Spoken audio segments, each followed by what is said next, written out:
Willie Nelson built a life around motion. For decades, the tour bus gave him distance from ordinary schedules, damaged relationships, financial pressure, and an industry whose rules had never fully contained him. The highway became more than a route between concerts. It became shelter.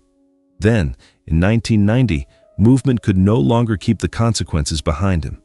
The IRS seized his property, froze accounts, and reduced a lifetime of work to inventories, auctions, and numbers printed on official pages. A year later came the loss no payment plan could touch. His son Billy died on Christmas Day. No song, sold-out arena, or outlaw reputation could negotiate with that reality. Yet Willie continued moving, carrying grief onto the same road that had once represented freedom. How does a man who spent his life finding refuge in motion endure the moment the highway can no longer carry him away from what hurts? Leave a like for Willie Nelson and stay for the brutal price behind the road. The road became Willie Nelson's shelter only after home taught him how quickly people could disappear. Willie Hugh Nelson was born on April 29, 1933, in Abbott, Texas, not the Texas of glossy postcards or oil fortunes behind towering gates, but a small, plain cotton town built around church, fieldwork, dirt roads, and families who measured security one paycheck and one harvest at a time. America was still trapped in the Great Depression. Radios were not background noise then.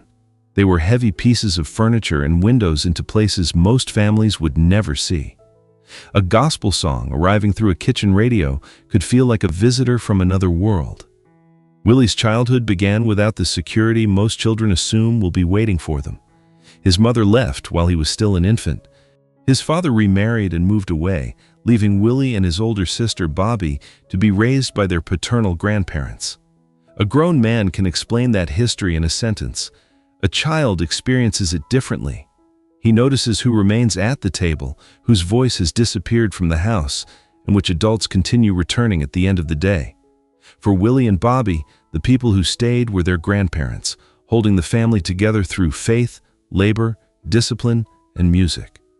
Their grandfather worked as a blacksmith, and their grandparents encouraged both children to sing and play. Bobby found her language at the piano.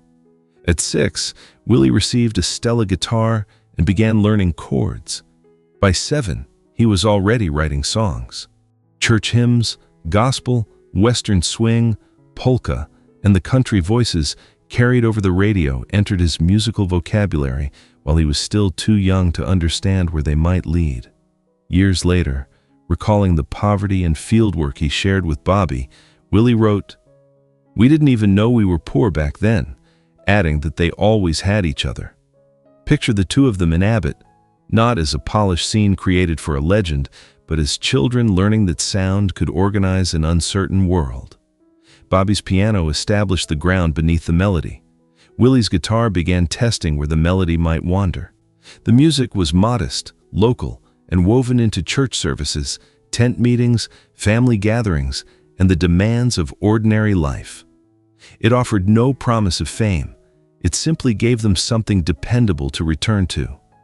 Willie would carry Abbott into every stadium he later entered. Even at the height of his fame, something in his phrasing retained the openness of a porch light left burning for a traveler. Bobby remained essential because she knew the person underneath the mythology. She had seen him with bleeding fingers after work in the cotton fields. She had sat beside him while both were still discovering what their instruments could do. Most legends eventually become surrounded by people who arrived after the applause began. Bobby knew Willie when there was no applause to hear. She was more than the pianist who would spend decades in his touring band. She was one of the deepest witnesses to the life that existed underneath it. Music never functioned as decoration for Willie. It gave a boy, shaped by departure, somewhere to place feelings he could not yet explain. The sting of being left, the gratitude owed to those who stayed, and the uneasy knowledge that love and absence could occupy the same home. By 13, he was earning money in dance halls, taverns, and honky-tonks, already looking beyond the borders of Abbott. Yet, leaving a town does not mean leaving behind the person it formed.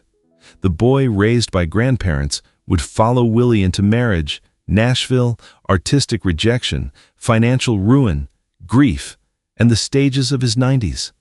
The road out of Abbott would first carry him toward a city willing to buy his mind while remaining uncertain about his voice. In the 1950s, Willie Nelson was another working man trying to keep his fingers around a dream that kept sliding farther down the road. After high school, he served briefly in the Air Force before receiving a medical discharge. He later studied agriculture at Baylor University, but the classroom could not compete for long with the songs already occupying his mind.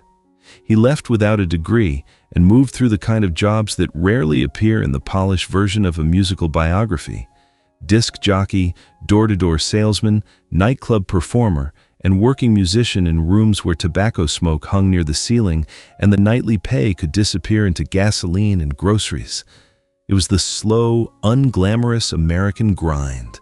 A young man, an unreliable income, a family requiring stability, and a dream indifferent to his exhaustion. In 1952, at 19, Willie married Martha Matthews. Together they had 3 children, Lana, Susie, and Billy. Willie was therefore not pursuing music in a vacuum. Each mile toward an opportunity also carried him farther from a household that required his presence. The road offered money, possibility, and escape from work that felt temporary.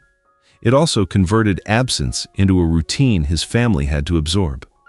By 1960, he reached Nashville, the center of the country music business and the city most capable of recognizing what he could write. Nashville was also a disciplined commercial machine. It favored neat appearances, smooth arrangements, controlled voices, and performers who could fit easily inside the established sound. Willie resisted the package, but his songs moved through it with extraordinary success. He wrote Crazy, Nightlife, Funny How Time Slips Away, and Hello Walls. Patsy Cline transformed Crazy into a standard. Billy Walker found success with Funny How Time Slips Away. Farron Young carried Hello Walls to the top of the country chart. Willie's writing could walk through corporate doors that Willie the singer still struggled to enter. He could hear his own emotional language on the radio, yet it often returned in another person's voice. That was a lonely form of success, proof that the work mattered without proof that the man who created it would ever be accepted on his own terms. His singing moved ahead of and behind the beat, refusing the steady placement Nashville expected. The phrasing sounded conversational, as though a memory had interrupted him in the middle of a sentence. His voice carried age, fatigue, humor, and resignation while he was still a relatively young man. To mainstream Nashville, those qualities made him difficult to place. They would eventually make him impossible to replace. The frustration hardened his independence, while his private life absorbed the instability surrounding him. His marriage to Martha ended in 1962 after years marked by financial pressure, conflict, movement, and the strain of trying to sustain a family while pursuing a career with no reliable destination. Willie was no innocent figure in that damage. The road did not merely happen to him, he repeatedly chose it, and the people at home lived with the consequences. Yet he was not untouched by what those choices cost. He was learning one of the cold laws of ambition. The hunger capable of building a career can also starve the relationships expected to wait for it. Nashville gave him publishing income, professional standing, recording contracts, and evidence that his songwriting belonged among the best in the city. What it withheld was the freedom to sound fully like himself. By the end of the 1960s, Willie had spent years recording within a system that respected his talent while repeatedly sanding away the qualities that made it singular. Money remained uncertain. Patience was thinning. His private life had changed, but the artistic breakthrough still refused to arrive. Then, in 1970, his home in Ridgetop, Tennessee, burned. The fire destroyed more than property. It removed one of the last physical reasons to remain inside the Nashville life he had spent years trying to make work. The next move would carry him back to Texas, where the voice Nashville considered a problem would finally find an audience prepared to hear it. A few days before Christmas in 1970, Willie Nelson's home in Ridgetop, Tennessee, caught fire. He was 37, still known more widely as a songwriter than as the singular performer America would later recognize. Willie rushed into the burning house and recovered two possessions: Trigger, the Martin N20 guitar he had acquired the year before, and a case containing marijuana. The rest of the house could not be saved.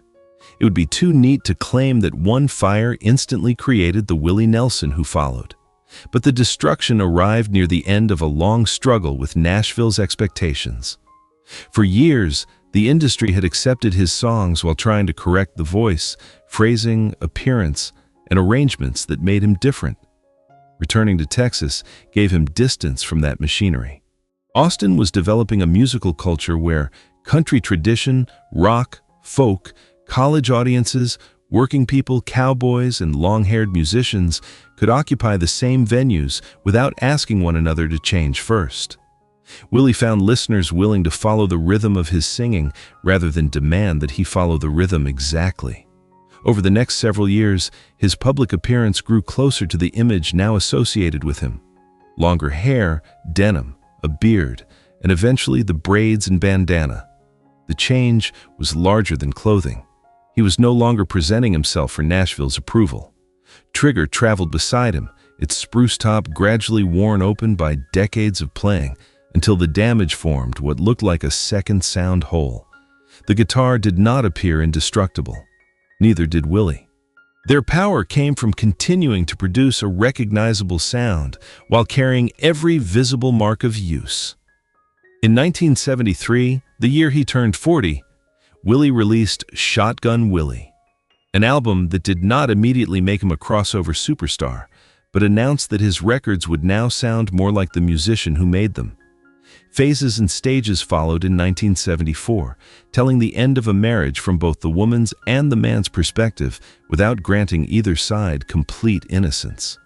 Willie knew that territory from more than observation. His marriage to Shirley Colley had ended after she found a hospital bill connected to the birth of Paula, Willie's daughter, with Connie Kupke. In his later account, Willie remembered trying unsuccessfully to dismiss the bill before admitting that Connie was his girlfriend and Paula was their child. No metaphor could improve the severity of that moment. A document arrived, a concealed life became visible, and a marriage could no longer continue under its former understanding. This is where Willie's artistry and private history become difficult to separate without confusing one for an excuse for the other. He could write about separation with extraordinary compassion, yet his own decisions created pain for women and children who had to live beyond the final verse. The road gave him professional freedom while repeatedly removing him from the ordinary responsibilities of home. Texas supplied the artistic air he had lacked, but creative liberation did not erase personal consequence. Willie's greatest strength as a songwriter may have come from his ability to recognize several sides of a wound at once, including the side he had helped create. That freedom reached its fullest early expression in Red-Headed Stranger. Recorded in 1975 with arrangements built around Willie's voice and guitar, Bobby Nelson's piano, and an unusually restrained rhythm section, the album sounded almost bare beside the heavily produced records of the period. Columbia executives questioned whether the finished recording was merely a demo, but Willie's contract gave him the creative control to release it without adding the polish they expected. Blue Eyes, Crying in the Rain, became his first #1 country single as a recording artist, allowing millions of listeners to encounter the voice Nashville had spent years trying to correct. At 42, Willie's breakthrough carried a meaning that younger success could not have offered. He had been rejected as a singer, endured failed marriages, lost a home, returned to Texas, and reached national recognition without removing the qualities that had delayed it. Wanted. The Outlaws followed in 1976, joining Willie with Waylon Jennings, Jesse Coulter, and Tom Paul Glaser, and becoming the first country album formally certified platinum. The movement's rebellion was less about costumes than authority. Artists wanted greater control over where, how, and with whom their records were made. Willie then challenged his new image again with Stardust in 1978. An album of pop and jazz standards appeared commercially unlikely for the central figure of outlaw country, yet his relaxed phrasing made songs associated with earlier generations feel intimate rather than antique. The record remained on Billboard's country album chart from 1978 until 1988. By then, Willie connected honky-tonks with family living rooms and country radio with the Great American Songbook. The public had finally learned to hear his difference as mastery. Success brought arenas, wealth, and artistic independence. It also demanded more travel, more departures, and more hours in which the legend belonged to everyone, while the man remained difficult for those at home to hold close. Willie Nelson's love life was never a footnote. It was the ledger where the private cost of his musical dream was recorded. After his first marriage to Martha Matthews ended in 1962, he married singer Shirley Collie the following year. That marriage dissolved in 1971 beneath the accumulated strain of the road, and Willie's relationship with Connie Kupka, whose existence Shirley discovered through a hospital bill connected to the birth of Paula. Willie married Connie after the divorce, and their relationship continued through his transformation from a struggling Nashville songwriter into an internationally recognized star. They had 2 daughters, Paula and Amy, before divorcing in 1988. In 1991, he married Annie D'Angelo, beginning the longest and steadiest marriage of his life and raising 2 sons, Lucas and Micah. 4 marriages, 8 children. The full family included Lana, Susie, Billy, Paula, Amy, Lucas, Micah, and Renee, the daughter Willie learned about decades later, adding another branch to a family history that had never followed a simple line. The numbers invite gossip, but gossip cannot explain the human reality created by years of constant movement. Willie was often hundreds of miles away when ordinary family life required him, when children needed reassurance, when marriages entered difficult seasons, and when the person at home had to carry responsibilities that applause could not share. He later acknowledged the damage without pretending that fame excused it. "I regret the pain that my lifestyle has caused my kids." The road offered him a cruel trade. Each night, it placed thousands of people within reach of his voice. Each morning, it reminded his family how far away the man behind that voice could be. It converted physical distance into habit and allowed a public legend to grow while children waited for a father whose arrival could never be placed reliably on a calendar. His children carried different parts of that legacy. Some inherited the musical gift, while all inherited a connection to a father whose work belonged partly to strangers. Paula and Amy pursued music. Lucas developed a voice capable of recalling his father's tenderness without surrendering his own rock and roll force. Micah moved toward more experimental forms, equally restless but unmistakably individual. Renee entered Willie's known family history much later, a reminder that the consequences of an unsettled life can remain hidden for decades before asking to be recognized. Over time, the name Willie Nelson and Family grew to mean more than a touring ensemble. It became a visible attempt to place blood relatives, longtime musicians, old wounds, and continuing affection beneath the same lights. Music never erased missed birthdays, broken trust, or years of absence. It gave the family a language through which distance could occasionally be crossed. Those performances carried weight because they offered no false picture of innocence. They showed a family capable of loving one another while remembering what that love had survived. Willie's songs could not revise the father he had been, but they allowed him to keep reaching toward the people who knew the difference between the generous public figure and the complicated man who returned home. As that private family continued negotiating its history, Willie's public understanding of the word family was about to expand toward farmers, fellow musicians, and communities facing the same threat of losing the ground beneath them. By the mid-1980s, Willie Nelson had become one of the rare American artists welcomed across remarkably different rooms. His music belonged in rural farmhouses, university campuses, roadside taverns, urban theaters, country festivals, and gatherings where people who agreed on little else could still recognize the opening notes of one of his songs. His weathered face had become part of the national landscape, the face of a man who appeared to understand disappointment without turning every hardship into a speech. In 1985, as family farmers struggled with debt, foreclosure, falling land values, and an agricultural economy that was forcing many from properties their families had worked for generations, Willie joined Neil Young and John Mellencamp to organize the first Farm Aid concert. Its purpose was direct: raise money, attract national attention, and help keep family farmers on their land. For Willie, the cause carried an emotional connection to Abbott, the Texas cotton town where labor, land, debt, and dignity had never been abstract ideas. Farm Aid was not a temporary benefit attached to his celebrity. It became a commitment he continued to carry year after year, eventually growing into an organization that supported farmers through advocacy, resources, and direct assistance.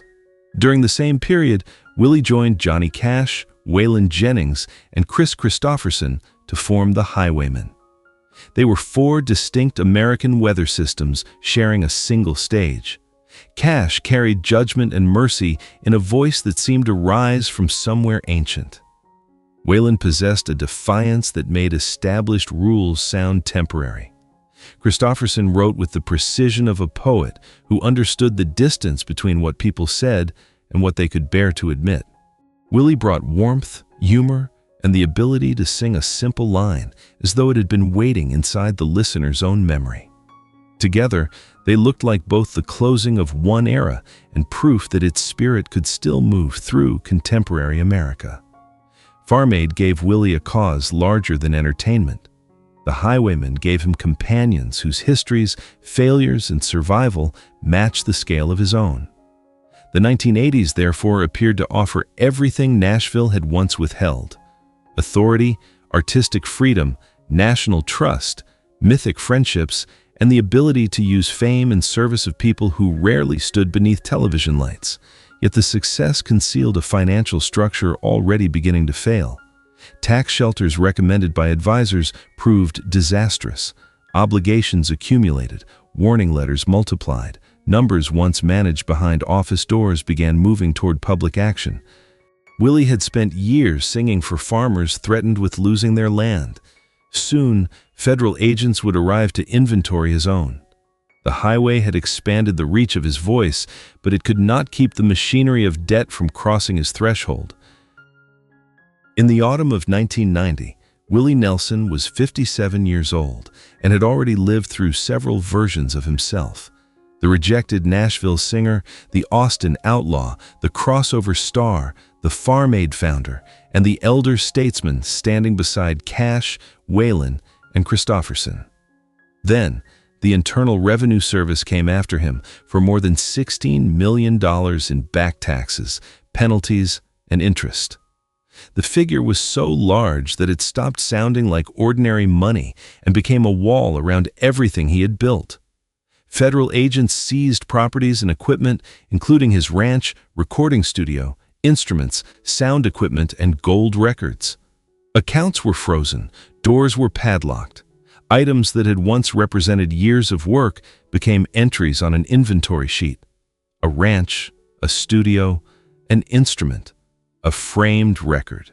A memory given an estimated auction value by someone who had never lived inside it. Trigger escaped the seizure, but much of the physical world surrounding Willie's career was placed beyond his control. The humiliation unfolded in public. Late-night television found jokes in the fall of an outlaw millionaire, while audiences who understood debt saw something more familiar. Many of Willie's listeners knew the dread carried by an official envelope. They knew what it meant to fall behind on a mortgage, lose a farm, or discover that years of labor had failed to create lasting security. Friends, farmers, and longtime supporters appeared at auctions. Some purchased land and possessions at low prices, held them in trust, and helped return pieces of Willie's life to him. Their loyalty did not erase his responsibility, but it revealed the unusual relationship he had built with people who had never regarded him as untouchable. They had listened to him sing through their own financial losses and now responded when his were displayed before the country. Willie answered in the only way available to him. He kept working. He recorded the IRS tapes, "Who'll Buy My Memories?" a stark collection built largely around his voice and guitar, and sold through a toll-free number to help settle the debt. The title carried Willie's familiar dry humor, but the question underneath it was painful. What was a lifetime worth once strangers began separating it into lots? The album turned the crisis itself into labor. Songs, demos, and memories became part of the payment. He also continued touring, using the road that had strained his marriages and separated him from his children to reclaim financial freedom, one performance at a time. The irony was severe. Movement had created much of the disorder in Willie's private life, yet movement again became the means through which he could survive. Money from the album, continued work, negotiations, and a settlement involving his former accounting firm eventually helped resolve the crisis. Property could be seized, auctioned, recovered, or replaced. A debt, however enormous, could still be reduced to a number and paid. Then, on Christmas Day in 1991, Willie's son Billy died. The federal government had transformed his possessions into an inventory. The next loss would leave nothing to auction, negotiate, or buy back. Billy Nelson was Willie's firstborn son, named after his father, and born into the rawest, least stable chapter of Willie's life. He belonged to the years in Texas and Nashville, when the red bandana had not yet become an American symbol. Red-headed stranger was still far in the future, and Willie was a young husband and father trying to turn songs into enough money to keep a household alive. Billy grew up while his father moved between radio stations, honky-tonks, temporary jobs, failed recording sessions, and long stretches on the road.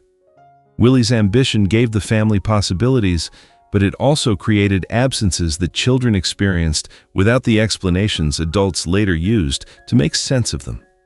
On Christmas Day in 1991, while Willie's tax crisis remained public news, 33-year-old Billy died by suicide at his home in Tennessee. A respectful telling needs no description beyond that fact. The tragedy is already complete in the words, "A son was gone, and a father was left to continue living after him." The timing made the loss even more disorienting. Willie's financial mistakes were being examined by strangers. His property had been seized, his possessions cataloged, and parts of his life placed on auction blocks. Those losses had looked enormous until Billy died. A debt could be negotiated, a ranch could be repurchased, work could restore income. Billy could not return. Willie rarely turned his grief into a public spectacle, and that silence leaves room for caution. We cannot know every private thought he carried after the funeral, or every moment in which the loss returned. We can know that a father continued working while one place in his family remained permanently empty.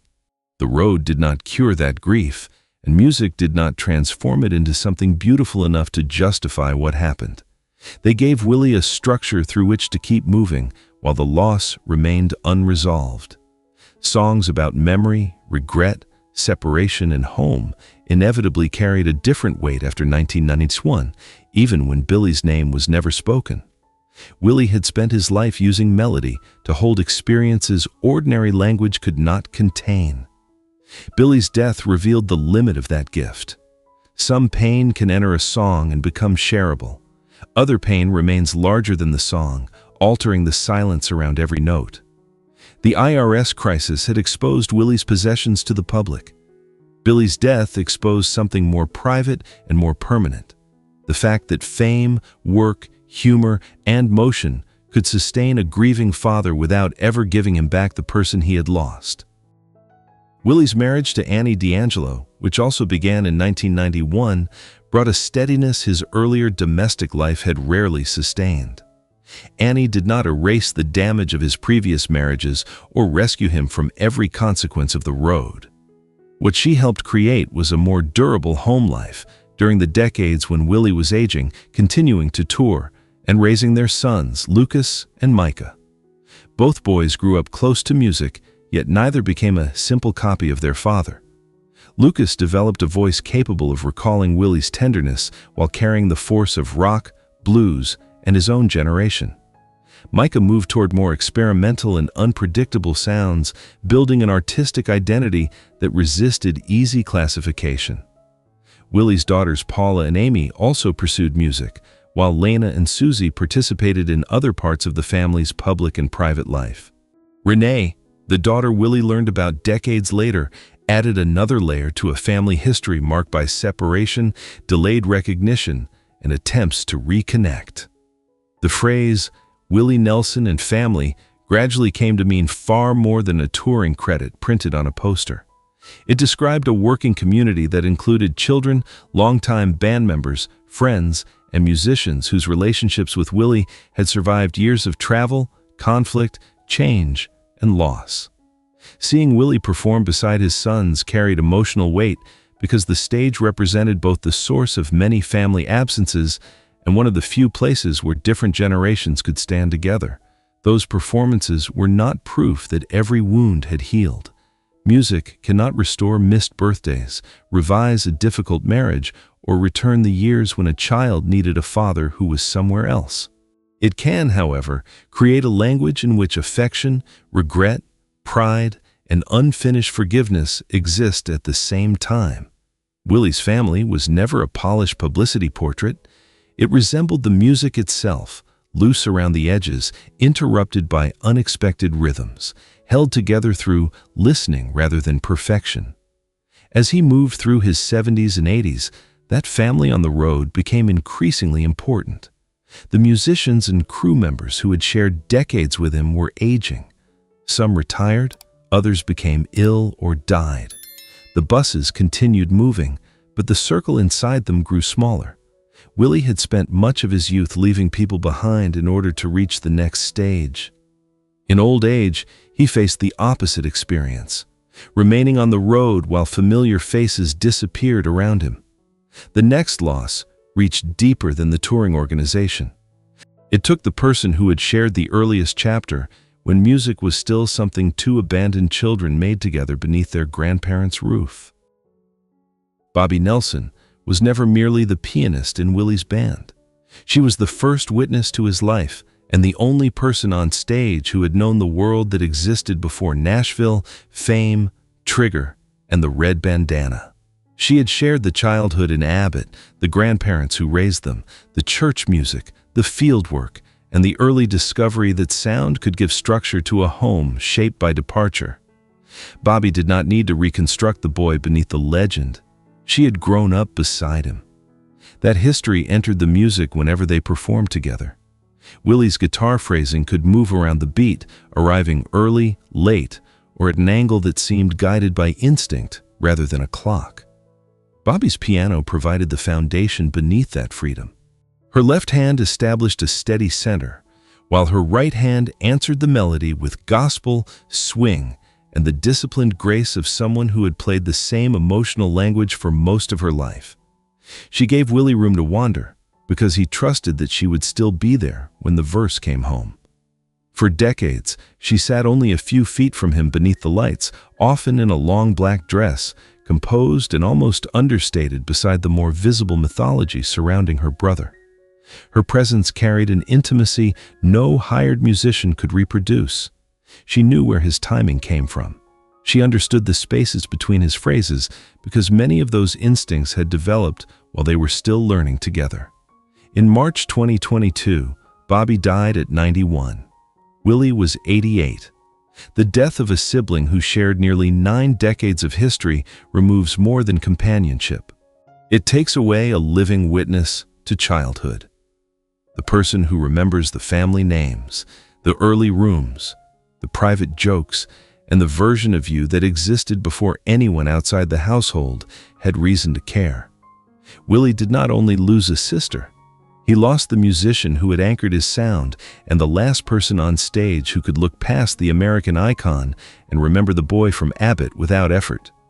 Billy's death and Bobby's death belonged to different forms of grief and should not be ranked against one another. Billy was the son whose future ended before his father's. Bobby was the sister whose presence had connected Willie's oldest memories to his present life. After she was gone, the familiar space beside him on stage carried a new kind of silence. The piano part could be played by another musician, but the shared history behind it could not be replaced. Willie continued walking to the microphone, and the songs continued, but one of their oldest foundations had disappeared. The losses around Willie had already been gathering for years. Waylon Jennings died in 2002, taking with him one of the fiercest friendships and creative alliances of Willie's outlaw era.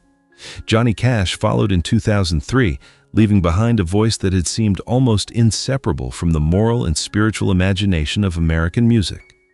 Paul English, Willie's drummer, road companion, protector, and one of the most recognizable figures in his touring family, died in 2020. Then, in September 2024, Chris Christopherson died at his home in Hawaii. With Chris gone, Willie became the last surviving member of the Highwaymen. Once, four singular voices had stood together: Cash with his gravity, Waylon with his defiance, Christopherson with the intelligence of a poet, and Willie with his conversational warmth. One by one, those microphones went quiet, until only Willie remained. That fact changed the meaning of seeing him perform in his 90s. He was still an individual artist with his own songs and humor, but he had also become a living connection to people, rooms, sounds, and eras that could no longer return in their original form. He carried Abbott and Bobby's steady piano. He carried the memory of Billy and the family history that had unfolded across 4 marriages and 8 children. He carried the absent voices of Waylon, Johnny, Chris, Paul, and countless road musicians whose lives had intersected with his own. The audiences carried losses too. Many had aged with Willie's records playing in their homes and cars. They had buried spouses, lost siblings, watched children move away, and returned to songs that now contained memories the recordings could never have possessed when they were first released. A Willie Nelson concert in old age therefore became more than the repetition of familiar hits. It became a temporary gathering around what remained. Trigger deepened that meaning. Its worn spruce top, second sound hole, scratches, repairs, and internal braces recorded decades of contact between one instrument and one pair of hands. The guitar appeared fragile because its damage was visible, yet it continued producing the tone audiences recognized within the first few notes. The resemblance to Willie was impossible to miss, though it required no claim that either man or instrument was indestructible. Both endured through maintenance, adjustment, and the decision to continue despite visible wear. Whenever illness forced Willie to cancel or postpone a performance, audiences felt the uncertainty that surrounds any artist of his age. Each appearance carried the knowledge that no tour can continue indefinitely. Willie, nevertheless, showed little interest in treating retirement as the natural conclusion of old age. Playing remained part of how he lived, not simply a profession he had failed to leave. By his 90s, the road no longer represented only rebellion, escape, or ambition. It had become the place where he carried the people who were gone, stood beside the family still present, and continued answering loss with the next song rather than a final explanation. Willie Nelson turned 93 on April 29, 2026, and the most remarkable fact about that age is not that he has survived long enough to become a monument. It is that he remains a working artist. His official calendar still carried concert dates through the summer and into Farm Aid, where Willie Nelson and family again appeared at the top of the lineup. On May 29th, Legacy Recordings released Dream Chaser, his 79th solo studio album and his 156th album overall. The title feels almost improbably fitting for a man whose place in American music was secured decades ago. Yet the record was not an exercise in repeating old victories. Its songs continued the reflective work that has occupied Willie throughout his later years. Relationships, time, personal growth, life on the road, and the thoughts that become clearer when fewer years can be taken for granted. At this stage, creating another album does not prove that age has spared him. It proves that age has not ended his curiosity. He still approaches the next song as something unfinished, rather than treating the past as a museum in which he must quietly remain. For listeners who have aged alongside him, a Willie Nelson performance carries more than nostalgia. His phrasing has grown lighter and more fragile, sometimes asking the audience to lean closer, but the intimacy has always been part of its power. A younger singer can astonish through range or force. An older singer offers evidence. Every pause has passed through disappointment, distance, recovery, love, regret, and the knowledge that some losses never become smaller simply because time continues. When Willie sings "Blue Eyes Crying in the Rain" now, older listeners may hear the car in which they first discovered it, the parent who controlled the radio dial, or the person who once occupied the passenger seat. His music has remained useful because it never promised an easy cure. It sat beside loneliness without insulting it, and recognized failure without pretending that every mistake could be repaired. Willie's own life contained abandonment, artistic rejection, marriages damaged partly by his choices, financial humiliation, the death of his son Billy, the loss of his sister Bobby, and the passing of friends who had shared the road with him. Those experiences should not be arranged as proof that suffering automatically produces greatness. They reveal something quieter. He continued to work without hiding the wear that life had placed in the sound. That may be the most honest way to understand Willie Nelson's legacy. He was never a spotless American hero, and his endurance does not erase the people he disappointed or the years he could not recover.